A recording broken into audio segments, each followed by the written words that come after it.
Hello everyone, আমি মিঠু। আমি Raja. Welcome back to my channel, my নয় আওয়ার চ্যানেল। তো আজকে ভাবলাম অনেক দিন পরে একটা ব্লগ করব। ব্লগটা করছি কারণ আজ আমাদের বিবাহবার্ষিকী। তো সেই উপলক্ষে আমি বলেছিলাম যে আজকের দিনে আমরা কি কি করব তোমাদের সাথে শেয়ার করার চেষ্টা করব। তো তাই সকাল সকাল আজকে ব্লগটা স্টার্ট করলাম। আজকে কিন্তু অনেক কাজ আছে। তো আজ সকাল সকাল উঠে পড়েছি, উঠে বিছানা ঝাড়া হয়ে গেছে, রাজাও কিছু কাজ করেছে, আমিও কিছু কাজ করেছি। এখন হবে আরও মেন কাজগুলো, ঘর পরিষ্কার করে নেব। একটুখানি ঘরে আরও কাজ আছে। এই দেখো নতুন বিছানার চাদর পেতেছি, তো তোমাদের পরে দেখাবো লুকটা কেমন লাগছে। আর এখন এই যে পর্দাগুলো আছে, পর্দাগুলো এখন টাঙাতে হবে। সব আজকে ম্যাচিং করে করব। আকাশি কালারের বিছানার চাদর পেতেছি বলে এই আকাশি কালারেরই কার্টেনগুলো আমরা লাগাবো আজকে। তো চলো তোমাদের সাথে শেয়ার করবো যে সারাদিন কি করছি, তো দেখতে থাকো। ঘরের সব কাজবাজ হয়ে গেছে, তো এখন আমি যাব স্নান করতে। তো তোমাদের ও একা করিনি, কাজ করেছি আমি, আমাকে দিয়ে পুরো কাজটা করে নিয়েছে। ও কিন্তু কাজ করেনি, আমি কিছু করিনি। আমি চাদরটা পেতেছে, চাদর পেতেছি, সব পর্দা লাগিয়েছি, ঘর ঝাড় দিয়েছি, সব কাজ করতে, বাসন মাজলাম, রান্নাঘরটা একটু পরিষ্কার করলাম। তুমি শুধু ঘর মুছেছে ও, আর সিঁড়িটা ঝাড় দিয়েছে। আর কি করেছো বলো? কিছু করি না, আমি পায়ের উপর পা দিলে বসেছিলাম এরকম ভাবে। না করেছে দেখে সকালবেলা শুরু করে দিয়েছে ঝগড়া, এখন থেকে শুরু করে দিয়েছে ঝগড়া। এবারে জানি না কতক্ষণ চলবে এবারে। তো যাই হোক, তোমাদেরকে রাজা দেখাবে পুরো ঘরটা, আর আমি যাই এখন স্নান করতে। এসে অনেক কাজ আছে তোমাদের সাথে শেয়ার করতে। চলো। প্রতিটা মেয়েরই স্বপ্ন থাকে যে তাদের স্পেশাল দিনগুলো যাতে স্পেশালভাবে যায়, প্রতিটা জিনিস যেন পারফেক্ট থাকে।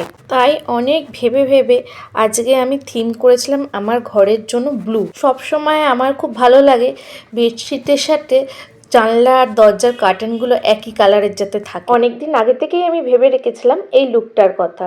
তোমাদের কেমন লাগলো আজকে আমার বেডরুমটা কমেন্টে জানিও। স্নান হয়ে গেছে, এই স্নান করে এলাম, আর এই দেখো কি বার করেছি। 1 বছর পর এই ব্যাগটা বেরোলো।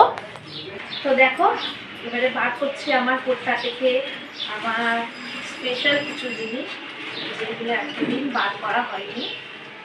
1 বছর পর এটা বেরোলো। এটা হলো আমার বিয়ের ওড়না।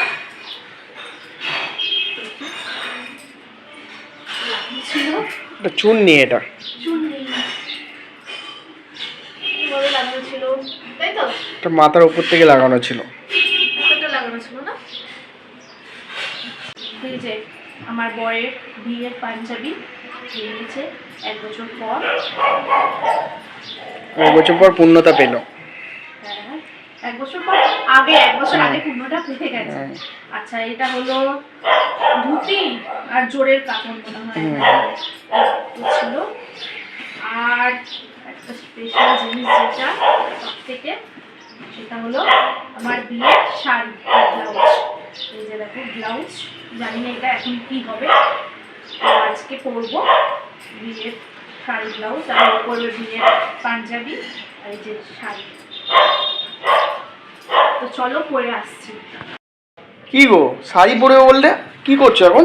এই যে একটু আলতা পরে নিচ্ছি, পুজো দিতে যাবো তো, তাই ভাবলাম বিবাহ বার্ষিকী আজকে, যাই হোক একটু আলতাটা পরে নিই। আগের বছর তো পরাই ছিল আলতা, তো পাটা খালি লাগছিল, এখন একটু আলতা পরে নিচ্ছি, তারপর রেডি হবো। ঠিক আছে, তাহলে আলতা পরে না, আমি তাহলে চানটা করে আছি। ঠিক আছে, যাও। শাড়ি পরা হয়ে গেছে, এবারে মেকআপ করব। তো তোমাদের পুরো ফুল লুকটা একটু পরে দেখাচ্ছি, কারণ আমি মেকআপ করতে করতে ফোন ধরে রাখতে পারবো না। তো মেকআপ করে আসছি, তারপর তোমাদের ফুল লুকটা দেখাবো। তো চলো দেখতে থাকো। রেডি হয়ে গেছি আমি, এবারে যাব পুজো দিতে। তো বেরিয়ে যাই, অনেকটা দেরি হয়ে গেছে, 11:15 বাজে। রাজা দেখিয়ে যাও। এই তো ও রেডি হয়ে গেছে, ও পরে নিয়েছে বিয়ের পাঞ্জাবি আর আমিও পরে নিয়েছি বিয়ের শাড়ি। তো চলো বেরোনো যাক, আর রাস্তায় বেরিয়ে যতটা পারবো ভিডিও করার চেষ্টা করব, তোমাদের সাথে শেয়ার করবো যে কী করছি। তো চলো।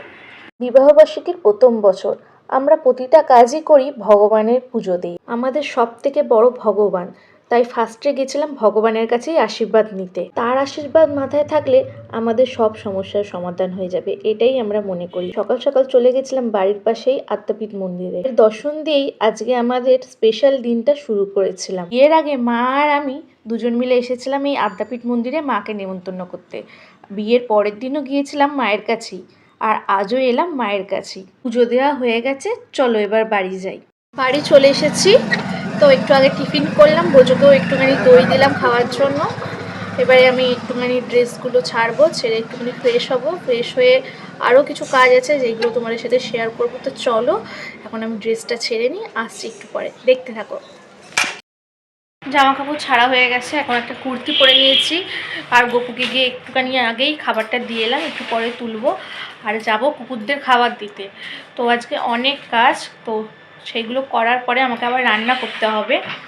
তো চলো তোমাদের সাথে দেখাবো আর কি কি করি। এখন গপুর খাবারটা গিয়ে একটু পরে তুলবো, তারপরে যখন কুকুরদের খাবার দিতে যাবো তখন তোমাদের সাথে শেয়ার করবো। তো চলো, এই খেয়ে নাও ঘন্টু, খেয়ে নাও, খেয়ে নাও তুমি। এবারে যাবো বাইরের ঘন্টুদের খেতে দিতে, খেয়ে নাও। এই খেয়ে নে, ভালো করে বললে শোনে না, খুব দুষ্টু ছেলে। খেয়ে নাও।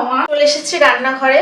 তো এখন বাজে 2:45, ভীষণ টায়ার্ড লাগছে, তাও এখন রান্নাটা করতে হবে। মা একটা জোগাড় করে রেখেছে আর আমাকে বাদ বাকিটা রান্নাটা করতে হবে। তো চলো দেখাই কি কি মা জোগাড় করে রেখেছে আর আমাকে কি কি করতে হবে।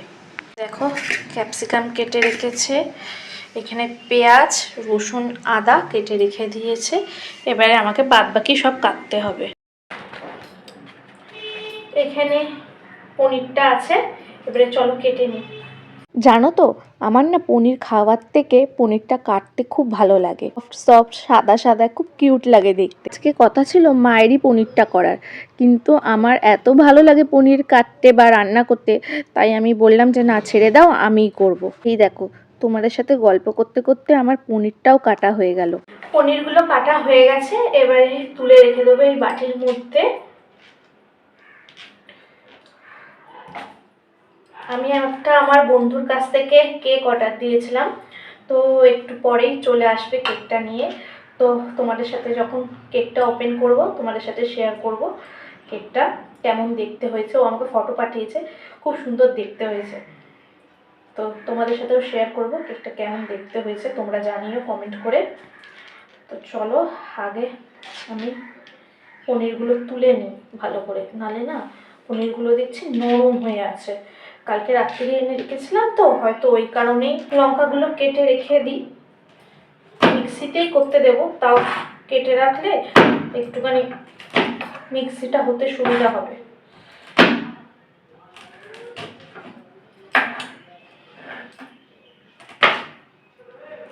খুব খুবই এখন আমার দুর্বল লাগছে, বলছে একটুখানি শুয়ে পড়ি, কিন্তু এখন শোবার একটুও টাইম নেই।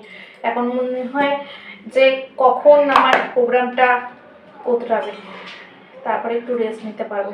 লঙ্কাগুলো নিয়ে নিলাম, আর এখানে আছে রসুন আর আদা, তো এইগুলোও নিয়ে নেব।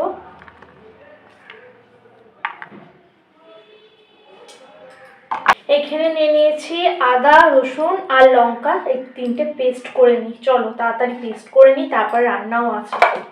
হচ্ছে পনিরগুলো ভাজা হয়ে গেছে, আর এখানে ক্যাপসিকাম ভেজে রেখে দিয়েছি, আর এখানে হচ্ছে পেঁয়াজ ভাজা, হালকা পেঁয়াজটা ভাজলেই তো রেডি হয়ে গেছে। আমি এখন রেডি হয়ে গেছি, রাজা এখনো রেডি হয়নি।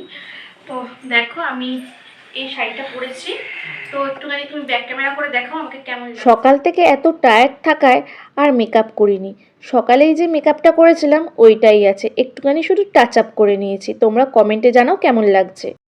আমি রেডি হয়ে গেছি, তোমরা তো দেখলে কেমন লাগছে আমাকে একটু কমেন্ট করে জানিও। আর এখন যাবে রাজা রেডি হতে, তো ও রেডি হয়ে আসুক, তারপর নয় তোমাদের সাথে ওর দেখা করাচ্ছি। তো চলো দেখতে থাকো।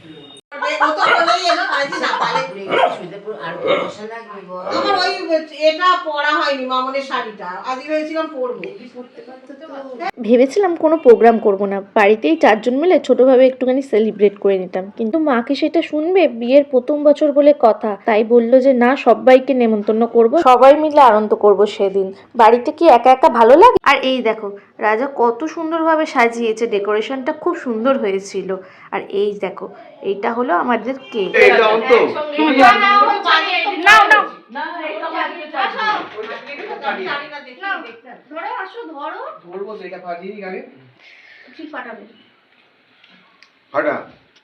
এই হাততালি রে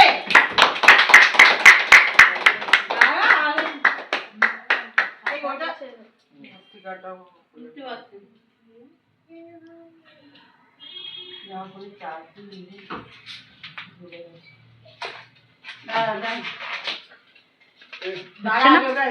এখানে একটুখানি প্রবলেম হয়ে গেছিলো। রাজা অনেক শখ করে এই স্টিকটা এনেছিল, এই স্টিকটার নাম আমি জানি না, তো এটা ঠিকমতো ফাটতে পারিনি, এটার জন্য রাজার একটুখানি মন খারাপ হয়েছিল। কিন্তু থাক, সব কিছুই কি ভালো হবে এমন কিছু মানে আছে? কিছু কিছু খারাপ হয় ভালো হওয়ার জন্য। এটা ফাটলে হয়তো অনেক জোরে আওয়াজ হতো, সেটাতে আমার বোঝো খুব ভয় পেত, কারণ এই বেলুনগুলো লাগানোর জন্য অনেকগুলো বেলুন এমনিই ফেটে গেছে, এটাতেও খুব ভয় পেয়েছে। তার থেকে ভালো হয়েছে নাই ফেটে, কারণ এইটা ফাটলে হয়তো আরো অনেক জোরে আওয়াজ হতো। আর আমাদের আনন্দের জন্য কারোর ক্ষতি হোক এটা আমরা কখনোই চাইবো না, বিশেষত আমার বোঝো। এদিকে দেখো আমাদের কেক কাটিংও হয়ে গেছে আর কেক খাওয়াও হয়ে গেছে। এখানে আমি এক এক করে সবাইকে কেক খাইয়ে দিচ্ছিলাম, সত্যি খুব আনন্দ হয়েছে। যদি এই প্রোগ্রামটা না হতো তাহলে অনেক বড় আনন্দ মিস করতাম। আর গিফট পেতে কারই না ভালো লাগে বলো?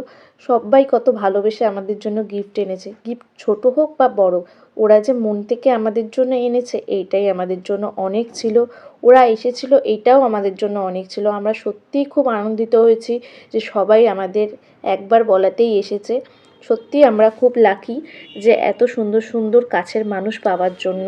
বিয়ের পর প্রথম বিবাহবার্ষিকী, সত্যি সারা জীবন মনে থাকবে যে এত সুন্দরভাবে আমরা বিবাহবার্ষিকীটা কাটিয়েছিলাম। আমার এমনিতেই লোকজন খুব ভালো লাগে, বাড়ি ফাঁকা ফাঁকা আমার একদম ভালো লাগে না। আজকের দিনে যদি বাড়িটা ফাঁকা থাকতো সত্যি মনটা খারাপ করে হয়তো বসেই থাকতাম। বাড়িতে কোনো পুজো আচ্ছা হলে এমনিতেই অনেক লোককে ইনভাইট করা হয়, আর এই স্পেশাল দিনে যদি কাউকে ইনভাইট না করতাম তাহলে সত্যি খুব খারাপ লাগতো। সত্যি যে ওরা এই ইনভিটেশনে আমাদের কাছে এসেছে এটাই আমাদের কাছে অনেক ছিল। সবাইকে অনেক ধন্যবাদ আসার জন্য। ঝিকঝ্যাক গান হ্যাঁ, ওই আমাদের ওখানে মনে পড়লে আমাদের ওখানে একদিন বলছে নাচ হচ্ছে কোথায় ঝিকঝ্যাক নাচ হচ্ছে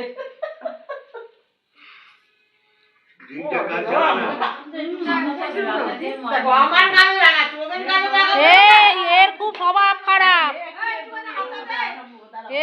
একদম পূর্ণিমা দি একদম এই নাও, তুমি খাল কেটে কুমির টেনে নিয়ে এসেছো, তুমি বুঝবে। ও একদম বাবা, এই ওইদিকে যাও, ঠিক আছে।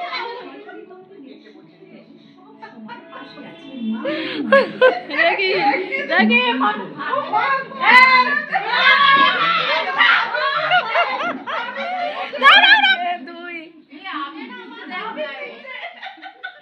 এখানে গান চালিয়ে দেওয়ার ফলে আমাকে ভিডিওটা মিউট করে দিতে হয়েছে, নাহলে কপিরাইট পড়ে যাবে।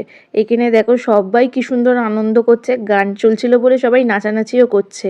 আর এই যে কাকিমাটা সবাইকে কেক মাখাচ্ছিল, এই দেখে এক এক করে সবাই সবাইকে কেক মাখিয়েছে। আর এই দিকে দেখো আমার বোঝো চিৎকার করছিল, আসলে বাড়িতে অনেক লোক ছিল তো এত লোকের ভিড় দেখে ও ভয় পাচ্ছিল, আর তার উপরে সবাই লাফালাফি করছিল, আনন্দ করছিল, নাচানাচি করছিল, এটাতেও ভয় পাচ্ছিল। এখানে কিন্তু সবাই ওর চেনা, সবার সাথে ও কমফোর্টেবল, কাউকেও ভয় পায় না বা কারোর উপর ওর রাগ নেই।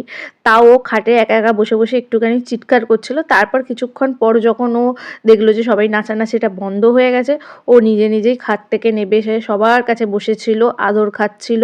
আর এই দিকে দেখো সবাইকে ডেকেছি, আর আমাদের বাড়িওয়ালাকে দেখাবো না, এই যে দেখো সাজুগুজু করে বসে আছে সিংহাসনে, সব দেখছে এক এক করে কোথায় কি হচ্ছে না হচ্ছে, সব খেয়াল আছে ওনার। আর এইদিকে দেখো কি কাণ্ড হয়েছে, জেঠুমনিকে ধরে কেক মাখিয়ে দিয়েছে, সবাই মিলে জেঠুমনিকে কেক মাখিয়েছে। সত্যি সময় কত তাড়াতাড়ি বয়ে যায়। এই 1 বছর আগেই আমাদের বিয়ে হয়েছিল, দেখতে দেখতে মনে হলো কয়েকদিন আগেই তো আমাদের বিয়ে হয়েছিল, কিন্তু দেখো 1 বছর হয়ে গেল আমাদের বিয়ের।